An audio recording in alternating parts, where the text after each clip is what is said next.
кровать стояла. Вот эта стенка теплая была. Тут мой зал.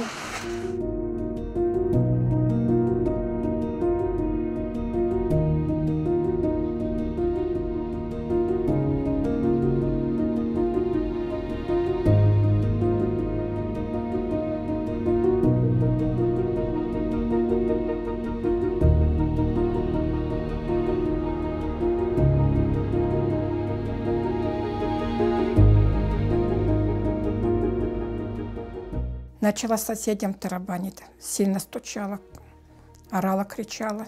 Никто не вышел. Они слышали, но не вышли. Потом забежала домой, уже смотрю, уже помочь не смогу ничем. Уже дым, везде все черное, уже горит. Все осталось. Босиком сервир в чем был, я в чем была босиком. Еле его вытянула.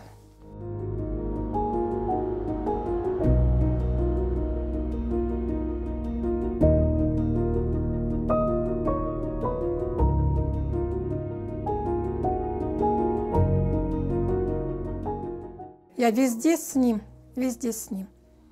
В туалет с ним. Купаю, брею, все я сама. Он недееспособный, он уже признан, что недееспособный. Я как опекун. Мы чуть там не остались, слава богу, что вышли. Смогла я его вытащить. Я бы его одного не бросила бы там. Я уже и думала, что мы останемся там. Ни в какой не хотел. Отталкивал, не хотел выходить. Боялась, испугалась. Я его щипнула, чтобы он в себя пришел. Вот так вот. Потом он как будто по волшебству молча вышел, пошел со мной.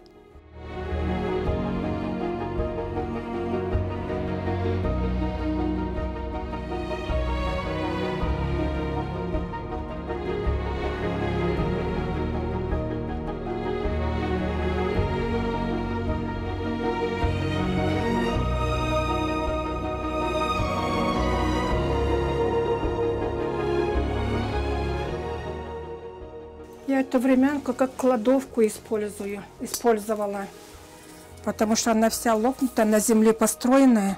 И вот крыша рухнула. Течет, как дождь течет, все мокро.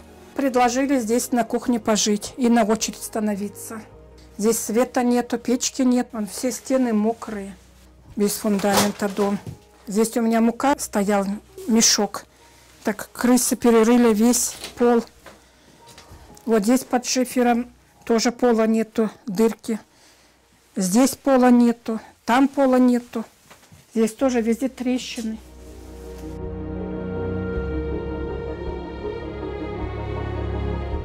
Я обращаюсь к народу, ко всем неравнодушным, кто может помочь, чтобы помогли. У меня случилась такая беда. Сгорел дом. Я работать не могу, я пенсионерка, ухаживаю за сыном инвалидом первой группы. Не дай Аллах никому, чтобы у кого-то такое случилось.